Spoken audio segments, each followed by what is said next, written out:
Hoy la Iglesia nos propone poner la mirada en esta santa grande en la historia de la Iglesia, Teresa, así llamada Teresa de Jesús, Teresa de Ávila, la conocemos nosotros.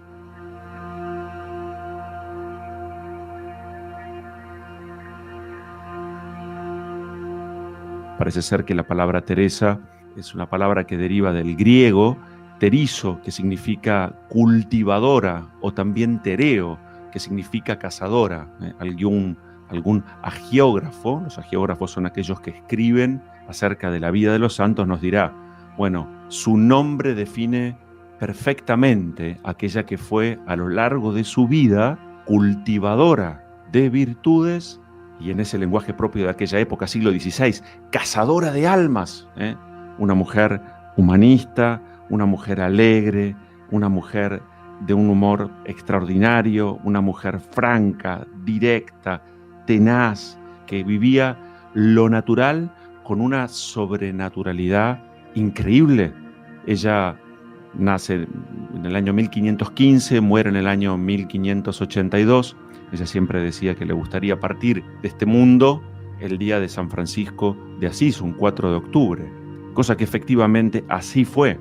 En algo muy raro para la época, apenas 30 años después de su muerte, dada la santidad manifiesta de esta mujer, va a ser canonizada en una de las fiestas, de las canonizaciones más apoteósicas que recuerda la historia de la Iglesia, allí junto a San Isidro Labrador, San Felipe Neri, San Ignacio de Loyola y San Francisco Javier. Imagínense, 5 enormes santos en la historia de la Iglesia, todos juntos siendo canonizados el mismo día.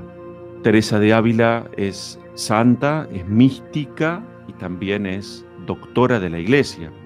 La Iglesia le da este título de doctor o doctora a quien con su vida, pero fundamentalmente también con sus escritos, nos ayudan a enriquecer la doctrina y, diríamos así, afirmar la fe.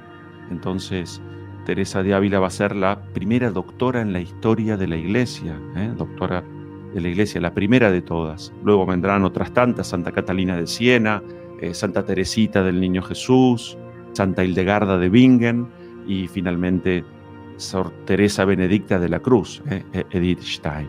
Como quiera que sea, Teresa de Ávila ingresa al Carmelo cuando tenía aproximadamente 20 años y ella se impresiona por la blandura, el modo relajado que existía allí dentro, y empieza a generar en su corazón, muy probablemente inspirado por Dios, el deseo de reformar el Carmelo. Ella va a fundar las Carmelitas Descalzas, así llamadas, en la rama femenina, y San Juan de la Cruz, que además era su confesor, su director espiritual, va a reformar el Carmelo en la rama masculina. Teresa de Ávila va a fundar, empieza su obra cuando ella tenía cerca de 40 años, una edad avanzada para el siglo XVI, y apenas tenía unos ducados, unos pesos, ¿no? Y le dice a alguna hermana de ellas, hermana, cuando iba a empezar esta reforma, Teresa, ¿qué son estos pocos ducados que tienes? Y ella dice, Teresa,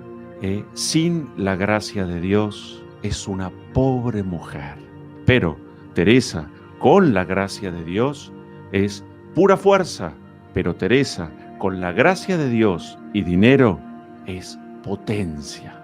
Ella tenía un humor extraordinario, un modo de vivir, plantear y decir las cosas que bien valdría el esfuerzo leer alguno de sus, son 7, 8 libros, Camino de la Perfección, Las Moradas, bueno, y tantos otros escritos.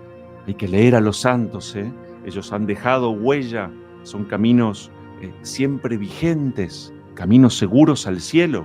Bueno, también esta mujer sufre porque tenía una salud muy débil, sufre persecuciones precisamente por esta reforma que ella quería hacer, no la tuvo fácil, y cuando pretendían hacer que ella se preocupara, se entristeciera, ella decía, calma, calma, el Señor nunca olvidará a sus amadores.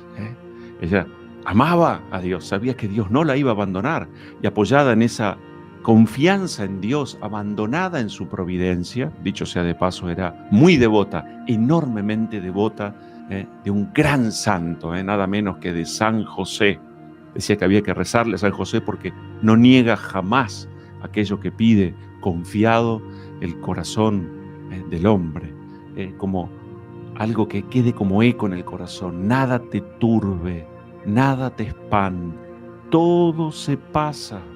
Dios no se muda, la paciencia todo lo alcanza. Para repetir una y otra vez, una y otra vez. Nada te turbe, nada te espante. Ella decía que quien quiera conseguir todo, bien directo, debe renunciar a todo. Aquí no hay vueltas. La apuesta es grande porque el premio es grande. La eternidad, el premio entre los premios. También decía ella que hay que concluir, hay que acabar todos los esfuerzos antes de quejarse. Miren qué cosa linda, ¿no es cierto? Solo hay derecho a la queja si verdaderamente entregué hasta el último esfuerzo. Le preguntaron una vez acerca de esta vida y ella acuñó con un pensamiento una frase que ha pasado a la historia, ¿no es cierto? Ella definió a esta vida como una mala noche en una mala posada. Este es como el talante de los santos, ¿no es cierto?, que tienen la mirada puesta en la eternidad, y este tiempo es para encaminarnos hacia allí. Ella, que sufrió por encarnar, por vivir la verdad, ella decía: la verdad padece, pero no perece. Allí tenía puesto su corazón. Cuando ella concluye su vida en sus últimos momentos, también una oración muy linda: tiempo es ya que nos veamos, Señor mío. Ese era el anhelo, ¿no? Poder encontrarse con su Dios, despojada de todo, habiendo sufrido, habiendo padecido, pero nunca perdió el buen humor. Bueno, una santa que verdaderamente, más allá de ser doctora de la Iglesia, nos haría mucho bien, por la profundidad de sus pensamientos, ponernos a leer y meditar. Tristeza, decía ella, y melancolía no las quiero en esta casa mía. Yo les he dicho en más de una ocasión que ella, en aquella España del siglo XVI, cuando salía, porque era una mujer andariega, y entonces salía a hacer las compras en esas casitas que tenían balcones casi como a la altura del brazo estirado, como hacía mucho calor. Entonces la gente, ¿qué hacía? Bueno, pues por la tarde se sentaban en el balcón. Ella miraba y decía: ¿qué hace la gente en el balcón? Y habla acerca de qué, de la gente que pasa caminando. Ese es el motivo. Entonces ella hace una reflexión muy linda y dice: esto es así porque, y llama a estas personas almas balconeras. Ella dice que hay mucha gente que se dedica en su vida a ninguna otra cosa que mirar a los otros y criticar y juzgar y condenar. Y entonces ella explicaba que la gente se va al balcón porque es lo más lejos que pueden irse del centro, y en el balcón no miran hacia adentro, sino que miran hacia afuera, y cuando alguien mira hacia afuera de sí mismo suele criticar, suele juzgar y suele condenar. Almas balconeras. Y ella decía que el desafío es irse hacia adentro.